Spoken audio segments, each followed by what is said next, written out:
Hello, everyone. You're welcome to another live session.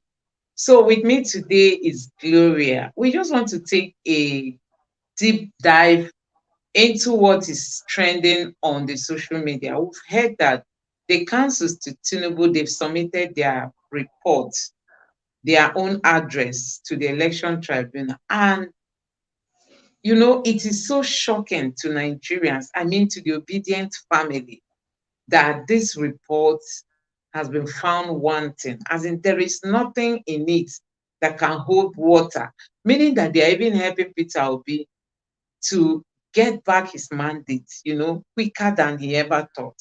Because we've come to know that in the report, the councils to Tinubu, they are, downplaying the essence of the IREV.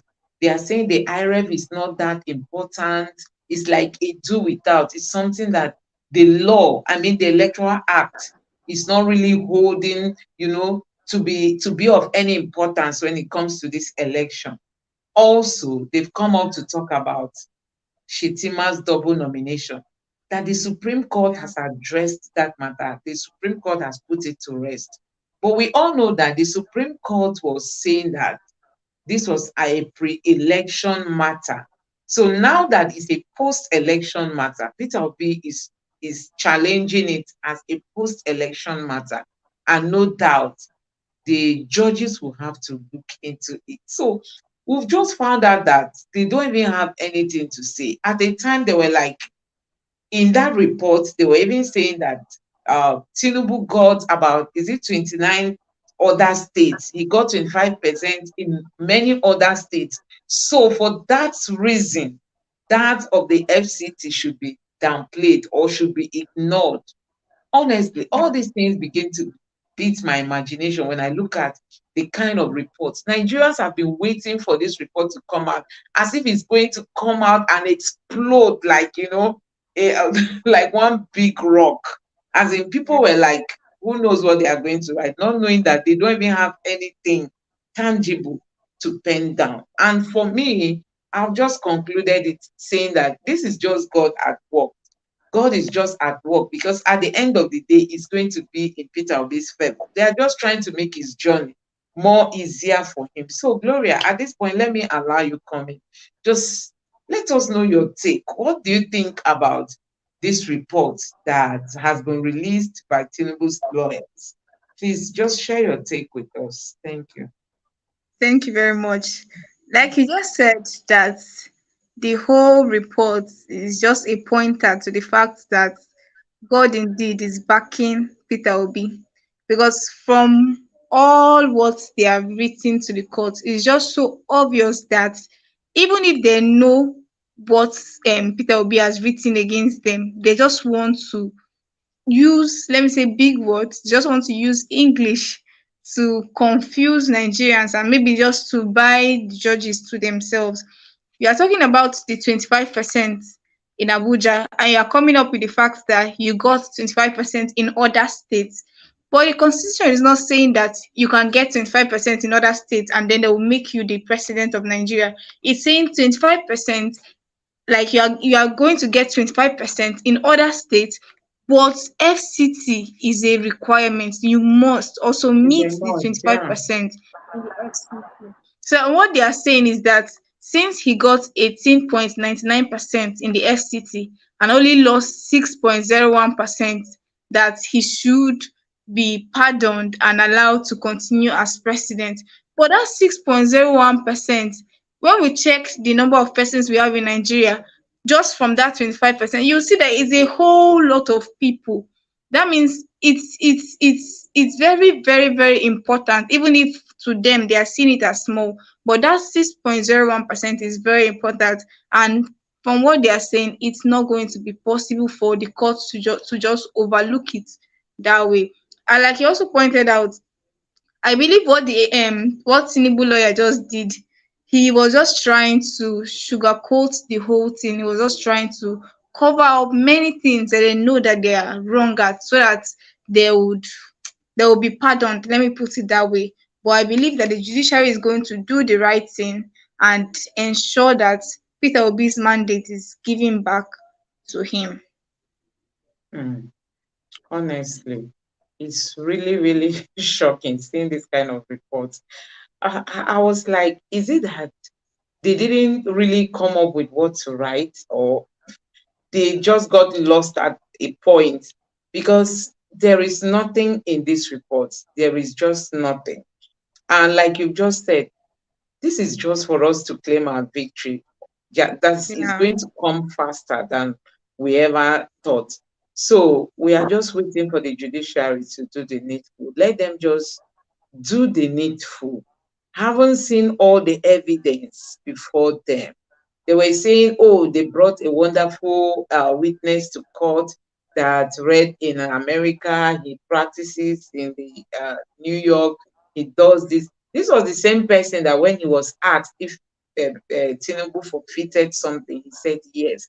He even indicted the person he came to defend, you know. Yes. And you Yeah. see them now in the reports trying to praise him. Wow, our for God's sake, you even brought only one witness.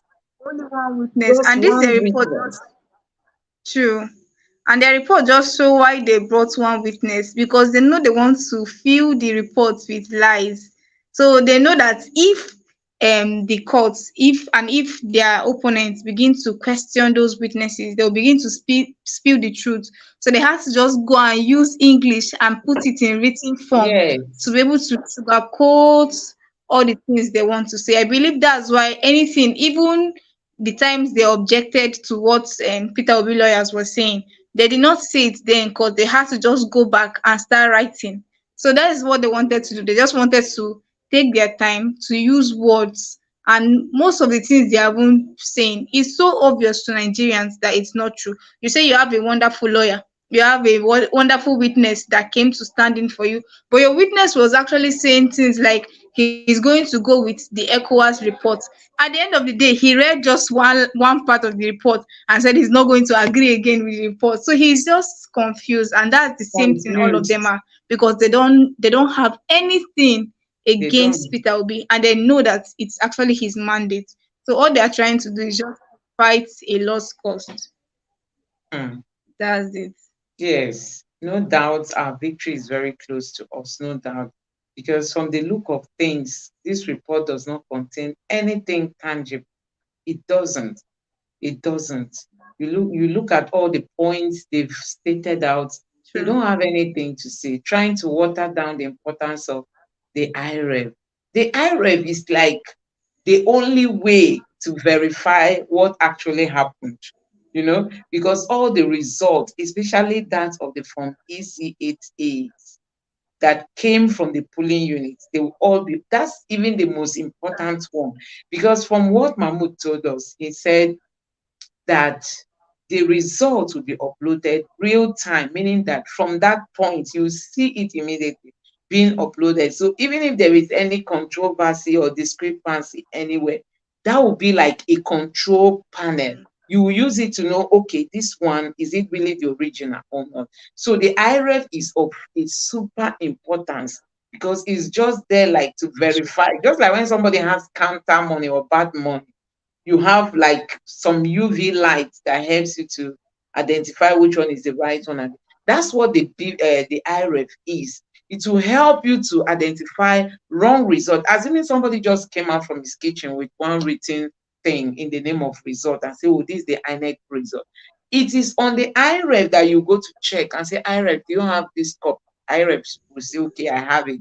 You then know that it's authentic. When IREF say, I don't have it, then you know there is an issue.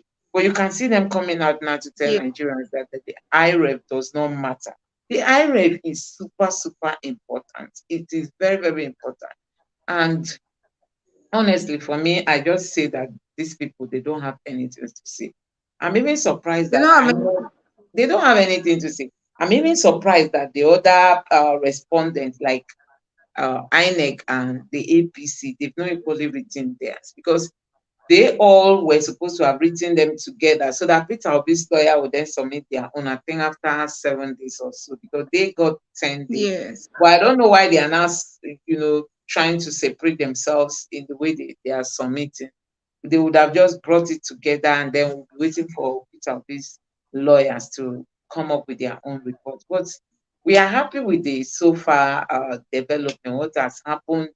We are just happy with it, and no doubt we are going to get back our mandate. So, guys, we are going to be ending it here. We don't really have much to say. We just wanted to Yeah. pinpoint some of these loopholes in the reports that the APC has released, and also to tell them that they've got nothing. They've got nothing to say. They've got nothing to tell the Nigerian people. Neither have they got anything to tell our judges. Peter Obi won this election, and we are going to win back our mandate. So we are going to be drawing the curtain at this point. We thank you for joining us. Gloria, thank you for being a part of this. We'll be meeting here again tomorrow for another fresh take. Thank you so much and good night. Bye. Nice.